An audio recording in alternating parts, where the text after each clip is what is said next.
Hello everyone. आप सभी का स्वागत है स्टडी डायनेमिक्स पे। और आज के लेक्चर में हम लोग करंट अफेयर के इम्पोर्टेंट टॉपिक को डिस्कस करेंगे।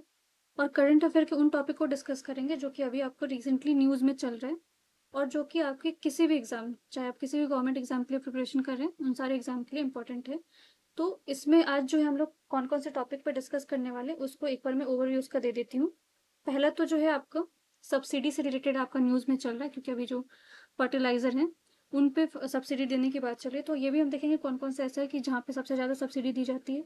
उसके अलावा कोल इंडिया लिमिटेड जो है उसके बारे में देखने की कोशिश करेंगे। फिर आपका चंद्रयान जो है वो न्यूज़ में चल रहा है, तो चंद्रयान के 1 2 3 4 जो भी मिशन हैं उनके रिलेटेड देखेंगे कौन से मिशन से क्या क्या आपको किस तरह के क्वेश्चन फ्रेम होते हैं, एग्जाम में कैसे आ सकते हैं।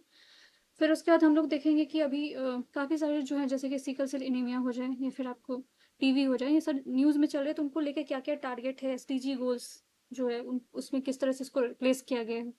फिर बुलेट ट्रेन भी है आपका न्यूज़ में। तो बहुत सारी चीज़ें हैं जिससे आपके जो भी एग्जाम्स में आप दे रहे हो तो वहाँ पे डेज एंड इवेंट्स में पूछे जाते हैं, या फिर आपको पर्सनैलिटी रिलेटेड क्वेश्चन आते हैं, अपॉइंटमेंट पूछा जा सकता है, प्रेसिडेंट का पावर, गवर्नमेंट का गवर्नर का पावर, सब ये सब सारे पॉइंट्स आपके जीएस के में बहुत इंपॉर्टेंट है। तो उन सारे एरिया को कवर करेंगे। तो हम लोग बस मेरली करंट अफेयर को इस तरह से नहीं पढ़ने वाले कि एक हेडिंग के जैसे पढ़ने वाले, इसमें आपके जो स्टैटिक पोर्शन है उसको भी कवर करने वाले हैं। तो पहले सबसे पहला जो है ये देख लेते हैं कि 17 जुलाई को कौन सा इंपॉर्टेंट डे होता है, क्योंकि आपको डेज जो है वो से क्वेश्चन आते रहते हैं। तो world day of international justice ये आपका 17 जुलाई को होता है। जैसे कि अगर आपको पता है तो 11 जुलाई को मैंने आप लोगों को वर्ल्ड पॉपुलेशन डे के बारे में भी बताया था। तो 1 जुलाई को आपको डॉक्टर डे होता है। तो ये डेज जो भी होते हैं उनको भी थोड़ा बहुत हम लोग नजर करते रहेंगे और देखते रहेंगे कैसे इस तरह से सवाल कैसे आ सकते हैं। नेक्स्ट हम वन बाय वन हेडलाइंस देख लेते हैं। तो सेंटर और अभी जो है वो स्ट्रिक्ट एक्शन लेने की बात की जा रही है किस पे, फर्टिलाइजर पे सब्सिडी की, क्योंकि जो जिस तरह से सब्सिडी प्रोवाइड किया जा रहा है फर्टिलाइजर का और जो सॉइल की फर्टिलिटी पे उसका असर पड़ रहा है, या फिर जो है जिस तरह से उस चीज को मिसयूज किया जा रहा है, इन सारी चीजों को देखते हुए स्ट्रिक्ट एक्शन लेने की बात की जा रही है। तो ये आपका जो जीएस है, ठीक है, और खासकर जो एग्रीकल्चर वाला पोर्शन वहां पे आपके क्वेश्चन आते हैं। और इसके साथ ही हमें एक और चीज देखना जरूरी है हमारे लिए कि जो सब्सिडी है इंडिया में वो सबसे ज्यादा किस चीज पे दिया जाता है। तो फूड पे सबसे ज्यादा सब्सिडी है, ठीक है। जो आपका पीडीएस सिस्टम है उस पे आपको सबसे ज्यादा सब्सिडी दिया जाता है। नेक्स्ट आपका पेट्रोलियम पे सेकंड हाईएस्ट सब्सिडी जो है आपका पेट्रोलियम पे दिया जाता है। And third highest is the fertilizer. तो फर्टिलाइजर पे भी बहुत ज़्यादा सब्सिडी दिया जा रहा है। और सब्सिडी देने का नतीजा ये निकल के आ रहा है कि इसका बहुत ज़्यादा एक्सट्रीमली मिसयूज किया जा रहा है। तो इन सारी चीज़ों को रोकने के लिए क्या स्टेट जो है बाकी, क्योंकि ये बस सेंट्रल गवर्नमेंट का ये इनिशिएटिव या फिर एक्शन नहीं होना चाहिए, बाकी पर्टिकुलर स्टेट जो है वो भी इस चीज़ पे क्या एक्शन ले सकते हैं। तो इसीलिए इस पे रोकथाम करने की बात की जा रही है। नेक्स्ट जो आपका न्यूज़ है वो आपका रेलवे से रिलेटेड है। रेलवे में सीसीटीवी कैमरा लगाने की बात की जा रही है, क्योंकि जिस तरफ से आप अगर देखोगे तो काफ़ी सारे क्राइम्स वगैरह हो रहे हैं, और जो आपका सेफ्टी पर्पज से भी इस चीज़ को मॉनिटर करने के लिए आपको सीसीटीवी लगाने की बात की गई है। तो ये आपका भी न्यूज़ में आ रहा है। तो इसमें आगे देखते हैं फर्दर क्या क्या चीज़ें आती हैं। नेक्स्ट आपका डिफेंस मिनिस्ट्री से रिलेटेड है, क्योंकि अभी अगर आप देखोगे तो ऑपरेशन सिंदूर काफ़ी ज़्यादा न्यूज़ में था, पहलगाम इशू हुआ था, उसके बाद ये ऑपरेशन सिंदूर लॉन्च किया गया था। तो ऑपरेशन के बारे में मैंने लास्ट, अगर आप प्लेलिस्ट में जाके चेक करोगे तो वहाँ पे बहुत सारे जो न्यूज़ मैंने कवर किया वहाँ पे डिफरेंस आपको ऑपरेशन के बारे में भी बता रखा है, तो वहाँ पे एक बार वहाँ पे रेफर कर सकते हो आप। इसके अलावा अगर देखोगे तो ये आपके जो इंडिया की जो भी टेक्नोलॉजी है, ठीक है, जो रिसेंटली टेक्नोलॉजी यूज़ हो रहे हैं, जहाँ भी यूज़ हो रहे हैं, तो उन सारे टेक्नोलॉजी पे हमें थोड़ा ध्यान देना पड़ेगा। तो स्टैटिक पोर्शन में हम देखते हैं कि ब्रह्मोस मिसाइल के बारे में थोड़ा सा देख लेते हैं। अब यहाँ पे नाम ही अगर आप देखोगे तो दो नाम से जुड़ा हुआ है, ब्रह्म और प्लस मोस। तो ये ब्रह्मपुत्र आपका रिवर इंडिया का है, मॉस जो है मॉस्को रिवर आपका रसिया का है। तो दोनों का नाम लेके बनाया गया है मिसाइल का नाम। और ये किस तरह का मिसाइल है, ये सुपरसोनिक मिसाइल है, ठीक है। और ये वर्ल्ड का one of the fastest supersonic missile, cruise missile माना जाता है इसको। और इसका रेंज जो था पहले क्या था, 290 किलोमीटर था। अभी जो इसका अपडेटेड वर्जन है, क्योंकि टेक्नोलॉजी के टर्म में आप देखोगे तो उसका अपग्रेडेशन होता रहता है टाइम टू टाइम। तो इसमें जो अपग्रेडेड वर्जन आया है इसका 350 से लेकर 400 किलोमीटर के आसपास है। और ब्रह्मोस मिसाइल हमने जॉइंट वेंचर पे काम किया था, जिसमें आपको एनपीओ जो है कंपनी था किसका, रसिया का, इंडिया का डीआरडीओ था, दोनों साथ मिलके बनाया था। अब इसको लेके आपका अगर आपको पता है डिफेंस कॉरिडोर यूपी में बनाया गया, तो वहां पे इस पे वर्क हो रहा है। तो फर्दर देखते हैं, क्योंकि अब अभी तो हमने 350 से 400 किलोमीटर का हमारे पास भी है ये रेंज वाला। और फ्यूचर में बात किया जा रहा है कि इसमें और ज़्यादा अपग्रेड हो सकता है, 800 किलोमीटर तक जा सकता है। तो ये आपका ब्रह्मोस मिसाइल से रिलेटेड था। यूरोपियन यूनियन के बारे में मैंने ऑलरेडी बता दिया आपको। 26 जो है इसमें कंट्री है, जिसमें यूके ने छोड़ रखा है, यूएसए इसके अंदर इंक्लूड नहीं होता है। अभी 30% जो आपका टैरिफ लगाने की बात की गई थी ट्रम्प के द्वारा, तो ये इसकी वजह से न्यूज़ में था। नेक्स्ट जो आपका स्पोर्ट्स सेक्शन से है, विंबलडन अगर आपको पता है तो कंक्लूड हो चुका है, जिसमें आपके जो फाइनलिस्ट बने हैं, जो विनर आपके बने हैं, जेनिक सिनर बने हैं, ठीक है, और ये इटली से हैं। ये बहुत लंबे समय के बाद जो है इटली से कोई विनर बना है। अब ये भी न्यूज़ आपका काफ़ी लंबे समय से चल रहा था, जो कि आपके शुभांशु शुक्ला है, रिटर्न आपको जो है वापस आ चुके हैं वहाँ से, इंटरनेशनल स्पेस स्टेशन से, जो कि आपको अगर पता है एक्सियोम मिशन 4 था, एक्सियोम 4 मिशन था, जो कि अब कंक्लूड हो चुका है और ये वापस आ चुके थे। तो इसमें आपको ये याद रखना पड़ेगा कि ये एक्सियोम 4 मिशन रिलेटेड किससे था, तो इंटरनेशनल स्पेस एजेंसी से रिलेटेड था। 41 ईयर्स के बाद कोई जो है आपको इंडियन वापस से कोई गया, सेकंड इंडियन ये बने स्पेस में जाने के लिए। अब यहाँ पे जो है नेक्स्ट जो न्यूज़ है वो आपका द्रौपदी मुर्मू से, जो कि हमारे प्रेसिडेंट हैं।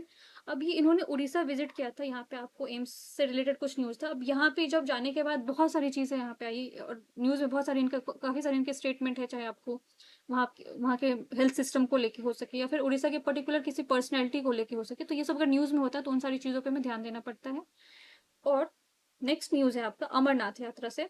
यहाँ पे बताया जा रहा है कि इतना एस्टिमेट किया गया, कितने जो है वो पिलग्रिमेज जो यात्री हैं वो जाने के लिए हैं इस बार, ठीक है, अभी तक पहुंचे हैं। तो अमरनाथ आपका कहाँ पे मंदिर जो है वो भगवान शिव को डेडिकेटेड है, ये आपका जम्मू एंड कश्मीर में है। और लॉर्ड्स क्रिकेट अगर आपको याद हो तो 22 रन से इंडिया ने क्या किया, उसको लूज कर लिया है। अब देखते हैं कि मिनिस्ट्री ऑफ एक्सटर्नल अफेयर जो है वो, अभी आपको अगर पता है तो देखो यहाँ से एक क्वेश्चन ऐसे फ्रेम हो सकता है, अगर आप वनडे एग्जाम का प्रिपरेशन करो, यूपीएससी में तो ऐसे क्वेश्चन नहीं आते, बट हो सकता है कि आपको पूछा जा सकता है कि रिसेंटली कौन से कंट्री में रथ यात्रा निकाला जा रहा था, जहाँ पे आपको जो है किसी तरह का जो है हैम्पर क्रिएट करने की कोशिश की गई है, उस चीज़ को रोकने की कोशिश की गई है। तो ये आपका कनाडा में हुआ है।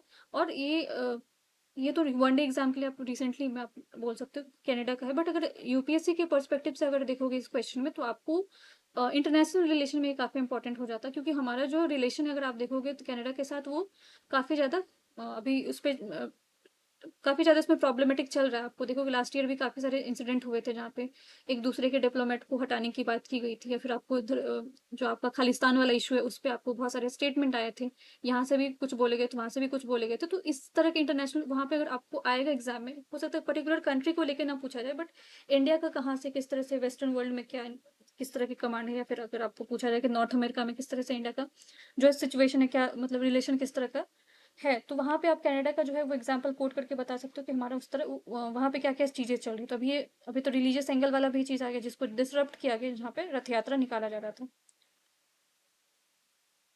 Next very important news is regarding the coal, ठीक है।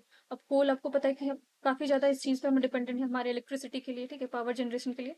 तो अगर इसका स्टैटिक पोर्शन देखा जाए तो कोल इंडिया लिमिटेड जो आपका, ठीक है, वो पीएसयू है, पब्लिक सेक्टर अंडरटेकिंग है। तो ये आपका बना कब था, तो ये 1975 में बना था। ये महारत्न कंपनी के अंदर इंक्लूड होता है। इसके अलावा जो है कोल का स्टैटिक पोर्शन अगर देखते हैं कि कोल जो है वो इंडिया में सबसे लार्जेस्ट कौन सा स्टेट प्रोड्यूसिंग स्टेट है, तो वो आपका झारखंड है। झारखंड का जो झरिया वाला रीजन है, वहाँ पे आपको सबसे ज़्यादा कोल मिलता है, प्रोड्यूस होता है। इसके अलावा अगर देखोगे तो करंट अफेयर इसमें क्या है, तो करंट अफेयर इसमें जो है वो ये आपका ये है कि जो SECL है, ठीक है, ये कोल के अंदर आता है, बिलासपुर छत्तीसगढ़ में, इसको फुल्ली वुमेन ऑपरेटेड डिस्पेंसरी बनाया गया। तो इससे पहले नहीं था इसमें, ठीक है। तो इस तरह के जो अचीवमेंट होते हैं, आपको पूछा जा सकता है कि कौन सा ऑर्गेनाइजेशन ने अभी फुल्ली ऑपरेटेड डिस्पेंसरी बनाया है, तो वे कोल इंडिया लिमिटेड ने बनाया। और हो सकता है आपको हेड क्वार्टर या प्लेस पूछ दिया जाए, तो फिर इसका आंसर आपका छत्तीसगढ़ और बिलासपुर हो जाएगा। नेक्स्ट जो न्यूज़ है वो आपका Mumbai Ahmedabad bullet train milestone से। अब ये बुलेट ट्रेन कंप्लीट नहीं हुआ, बहुत सारे लोगों को कंफ्यूजन हो रहा है कि ट्रेन कंप्लीट हो गया, इसके बाद ये आपको आ जाएगा, ठीक है। इस तरह के कुछ नहीं है, बस अभी 2.7 किलोमीटर का टनल जो है वो बनाया गया, जो कि आपका कंप्लीट हुआ, टनल कंप्लीट हुआ है, ठीक है। अभी ये कमर्शियल पर्पज के यूज में नहीं है, जो आपका बुलेट ट्रेन है। तो ये बुलेट ट्रेन आपको याद रखना है कि कहाँ से कहाँ बनाया जा रहा है, तो ये मुंबई से अहमदाबाद के बीच में बनाया जा रहा है। और जो बुलेट ट्रेन का जो हमारे जो इस पे काम हो रहा है, उसमें सपोर्ट आपको कहाँ से मिल रहा है, जापान से सपोर्ट मिल रहा है। और अगर आपको पता होना चाहिए कि कॉमर्शियल पर्पस के लिए कब से ये आ जाएगा, आपके कब से आएगा, तो ये 2026 से 27 के बीच में कंप्लीट होने के चांसेस है। अभी इसमें एक्सटेंड भी हो सकता है, क्योंकि ये बहुत ज़्यादा आपका रेवेन्यू और वहाँ के टेक्नोलॉजी पर डिपेंड करता है चीज़ें। अब ये बहुत इंपॉर्टेंट हो जाता है, खासकर आपको पॉलिटी वाले सेक्शन में। पॉलिटी वाले सेक्शन के लिए काफ़ी इंपॉर्टेंट है। इवन जो आपका इससे काफी सारे एमसीक्यू क्वेश्चन बन सकते हैं। प्रेसिडेंट द्रौपदी मुर्मू ने अभी क्या किया, अपॉइंट किया किसको, गवर्नर को। तो सबसे पहला क्वेश्चन तो यही आ जाता है कि हु अपॉइंट द गवर्नर। वहाँ पे प्रेसिडेंट हो सकते हैं, प्राइम मिनिस्टर आपको ऑप्शन हो सकते हैं, वहाँ के चीफ मिनिस्टर हो सकते हैं। तो चीफ मिनिस्टर से बहुत ज्यादा कंफ्यूजन हो जाता है लोग, हो सकता है कि किसी पर्टिकुलर स्टेट में गवर्नर अपॉइंट हो रहे तो वहाँ पे चीफ मिनिस्टर का रोल होगा। बट ये आपका आर्टिकल 155 में मेंशन है कि प्रेसिडेंट के पास ये पावर होता है कि अपॉइंटमेंट जो है वो गवर्नर के कौन करेंगे, प्रेसिडेंट करेंगे। और टेन्योर जो होता है और ऑफिस जो होता है वो गवर्नर का कौन से आर्टिकल में, 156 में है, ठीक है।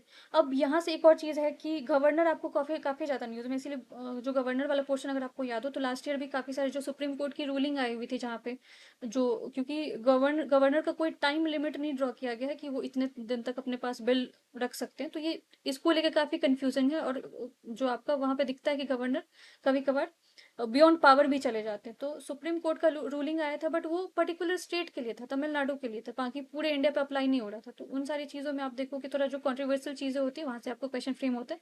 इवन यूपीएससी ने यहाँ पे क्वेश्चन पूछ रखा ऑलरेडी। यहाँ पे हम लोग जो वनडे एग्जाम के पर्सपेक्टिव से एक और बार देख लेते कि कहाँ पे कौन से जो गवर्नर को भी अपॉइंट किया गया। तो लेफ्टिनेंट गवर्नर जो आपके यूटी के लिए होते हैं उनका भी अपॉइंटमेंट आपके प्रेसिडेंट ही करती है।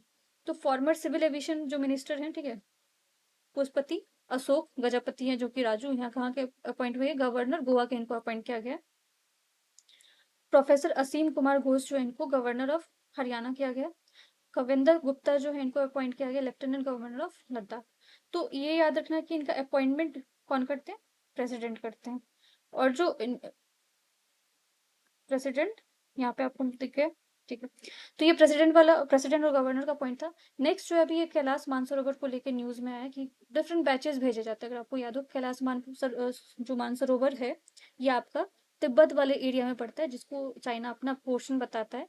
तो यहाँ ये बहुत इंपॉर्टेंट है आपको, अगर हम रिलीजियस पर्सपेक्टिव से देखोगे and even for the geography also, geography के हिसाब से अगर आप देखोगे तो बहुत सारे आपके रिवर जो यहाँ से ओरिजिनेट होते हैं, चाहे ब्रह्मपुत्र हो जाए, चाहे आपका इंडस हो जाए। तो इस पर्सपेक्टिव से भी बहुत इंपॉर्टेंट। बट हमें यहाँ पे एक और चीज याद रखना है कि यहाँ पे जो एक पास के बारे में दिया, डिफरेंट पास आपके एग्जाम में पूछे जाते हैं।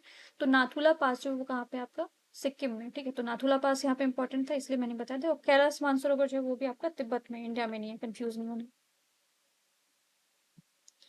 अब क्योंकि जो आपके डिफरेंट ऑर्गेनाइजेशन, जैसे कि अभी मैंने लास्ट टू लास्ट में आपको ईस्ट एशिया समिट के बारे में बताया था, उसके बाद उससे पहले मैंने ब्रिक्स के बारे में बताया था। अगेन आपका एक ऑर्गेनाइजेशन बहुत ज्यादा न्यूज में, वो है आपका संघाई कॉर्पोरेशन ऑर्गेनाइजेशन। अब इसमें आपको क्वेश्चन पूछा गया, बाकी एग्जाम में पूछा गया, यहाँ पे आपको मेंबर्स पूछा जा सकता है, या फिर पूछा जा सकता है कि रिसेंट समिट कहाँ पे हुआ। तो इसका समिट जो है आपका चाइना में चल रहा है, ठीक है।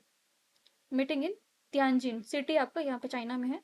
तो पर्टिकुलर सिटी आपको पूछा जा सकता है, तो अब वहां पे शायद हो सकता है टिक करके आ जाओगे बीजिंग, क्योंकि बीजिंग इसका क्या है, हेडक्वार्टर है एससीओ का। बट यहाँ पे मीटिंग नहीं है, तियानजिन में हुआ है। तो ये एरिया, पर्टिकुलर एरिया आपको याद रखना है पड़ेगा।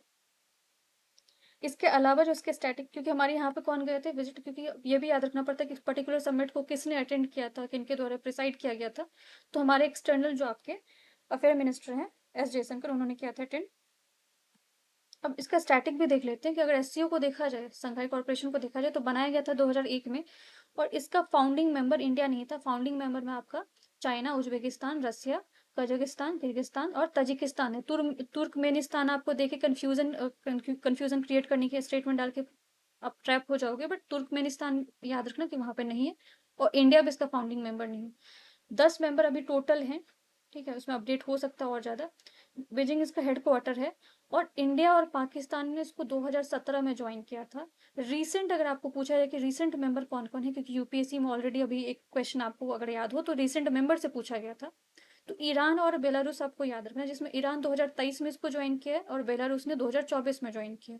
इसके अंदर एक बहुत जो यूनिक इनिशिएटिव है वो है आपका रीजनल एंटी टेरर स्क्वाड करके, ठीक है। तो आपको पूछा जा सकता है कि RATS is related to which organization, वहां पे आपको ब्रिक्स ऑप्शन में मिल जाएगा, एससीओ दे दिया जाएगा, या फिर आपको अदर जो आपके आसियान जो उस तरह के ऑप्शन में डाला जा सकता है। तो उसमें आपको पता होना चाहिए कि RATS is associated to SCO.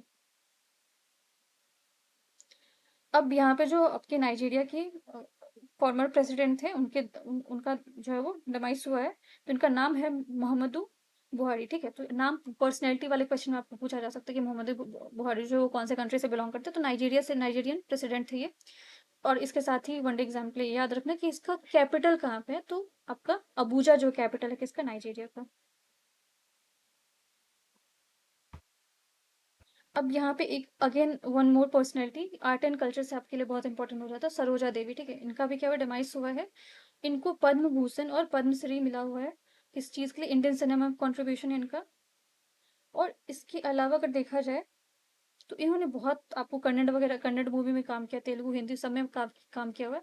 और काफी सारे अवार्ड इनको मिल चुके हैं, जैसे कि महाकवि कालिदासा जो है इनको ये इन्होंने इस मूवी से डेब्यू किया था, इनका ये पहला मूवी था। यहाँ पे एक जो इम्पोर्टेंट चीज है, इनकी मूवी जो आई थी वो जो सब्जेक्ट था जैसे कि रानी चेन्नम्मा पे। अब अगर हिस्ट्री का आप स्टूडेंट हो तो आपको पता होना चाहिए कि हिस्ट्री में रानी चेन्नम्मा का बहुत बड़ा कंट्रीब्यूशन है। और ये जो आपका कर्नाटका वाला पोर्शन, जो कित्तूर जिसको बोलते हैं, कित्तूर आपका कर्नाटक और तमिलनाडु का थोड़ा पोर्शन कवर करता है। उस वाली एरिया में क्या थी, क्वीन थी। और ये क्योंकि हम लोग हमेशा रानी लक्ष्मीबाई के बारे में पढ़ते हैं, बट ऐसा बोला जाता है कि इंडिया की फर्स्ट क्वीन जिन्होंने रिवोल्ट स्टार्ट किया था, रिवेलियन स्टार्ट किया था किसके खिलाफ, ब्रिटिशर के खिलाफ, तो वो रानी चेन्नम्मा थी। इनका बहुत बड़ा कंट्रीब्यूशन है। तो इन पे इन्होंने इन पे मूवी बनी हुई थी जिनमें इन्होंने काम किया था।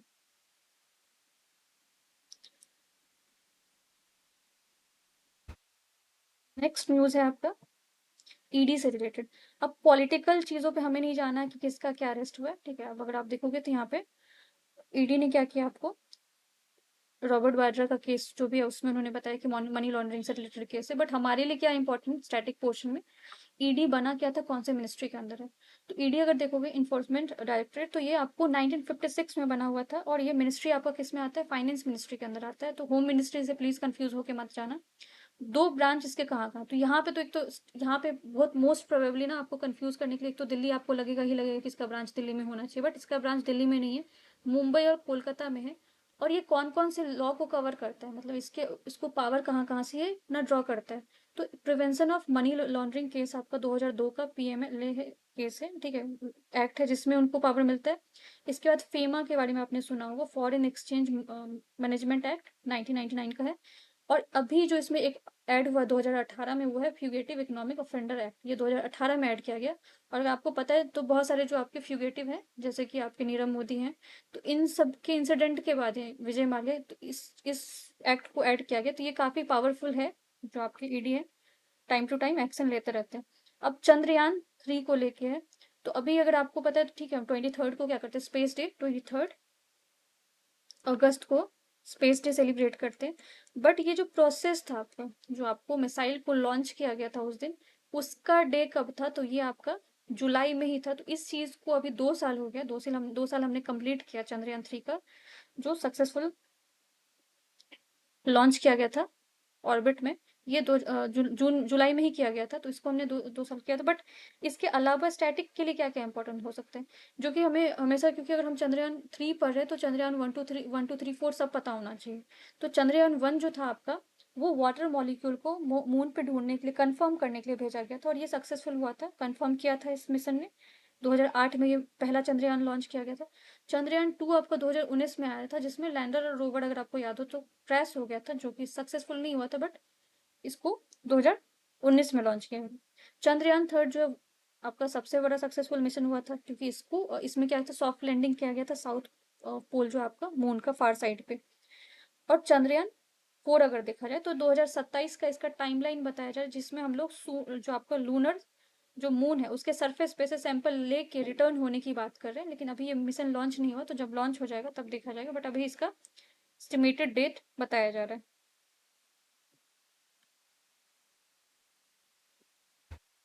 अभी आपका जो स्वच्छ सर्वेक्षण रिपोर्ट आया है, उसमें दिखाया गया कि कौन से कहाँ पे रिपोर्ट जो है रिकॉग्नाइज किया किसने, प्रेसिडेंट ऑफ इंडिया ने। अब इसमें क्लीनेस्ट सिटी जो है कौन सा है, तो आपको पता होना चाहिए। अभी अगर आप देख रहे हो तो बहुत साल से हमने क्या देखा था कि इंदौर इंदौर सूरत बहुत अच्छा परफॉर्म कर रहा था, बट इस बार आपको चेंज हुआ है, काफी सारे चेंजेस आए, तो इसलिए थोड़ा अपडेट होने की जरूरत है। पहले तो यही याद रखने की जरूरत है कि स्वच्छ सर्वेक्षण जो आपका अवार्ड है, जो भी इनिशिएटिव है, कब स्टार्ट किया गया था, ये आपको 2016 में स्टार्ट किया गया था। और अभी अगर देखा जाए तो फर्स्ट सिटी आपका, मोस्ट क्लीनेस्ट सिटी अगर इंडिया में पूछा जाए तो आंसर आपका अहमदाबाद है। एक टाइम था ये कि जब हमारी हिस्ट्री में अहमदाबाद को एक, मतलब इसका नाम सबसे ज़्यादा गंदगी के लिए इसको समझा जाता था। अगर हिस्ट्री आप उल्टा के देखोगे तो हिस्ट्री में एक रेफरेंस दिया गया मुगल हिस्ट्री के टाइम पे, अगर आप देखोगे तो अहमदाबाद के रेफरेंस दिया है कि यहाँ पे सबसे ज़्यादा पॉल्यूटेड रिवर है और सबसे पॉल्यूटेड जगह है। But time change and also the history also change, ठीक है। अब जो है आपका क्या हो गया, अहमदाबाद जो आपका सबसे क्लीनेस्ट बन गया, भोपाल आपका सेकेंड रैंक पे और लखनऊ जो है थर्ड रैंक पे। तो इस बार अगर आप देखोगे तो काफ़ी सारे चेंजेस देखने को मिल रहे हैं। नेक्स्ट आपका है SC ST प्रोग्राम से लेके जैसे कि अभी अब देखो पर्सनैलिटी वाला बहुत इंपॉर्टेंट है। आपको शहीद लक्ष्मण नायक, अब एग्जाम में पूछा जा सकता है। अभी ये तो मेडिकल कॉलेज है आपका, बट आपको पूछा जा सकता है कि शहीद लक्ष्मण नायक जो है ये पर्सनैलिटी कौन से स्टेट से बिलोंग करते हैं या फिर कहाँ से इनका कनेक्शन है। ये आप कहाँ से, उड़ीसा से, क्योंकि अभी अगर आपको याद हो मैंने बताया कि हमारी प्रेसिडेंट जो उन्होंने उड़ीसा विजिट किया, तो वहाँ पे जो भी इंसिडेंट हो रहे हैं उन सारी चीज़ों को देखेंगे। अभी इनको ट्राइबल हीरो बोला जाता है क्योंकि इन्होंने सिविल इसको इनको सिविल राइट एक्टिविस्ट भी बोला जाता है। During the time of britisher, जो उस टाइम पे जिस तरह के भी एट्रोसिटी हो रहे थे लोगों के खिलाफ, जिस तरह से उनको उस तरह से प्रताड़ना दी जा रही थी, उन सारी चीज़ों के खिलाफ इन्होंने लड़ाई की थी। तो इसीलिए इनको ट्राइबल हीरो माना जाता है। तो आपको बस याद रखना है कौन से स्टेट से एसोसिएटेड है।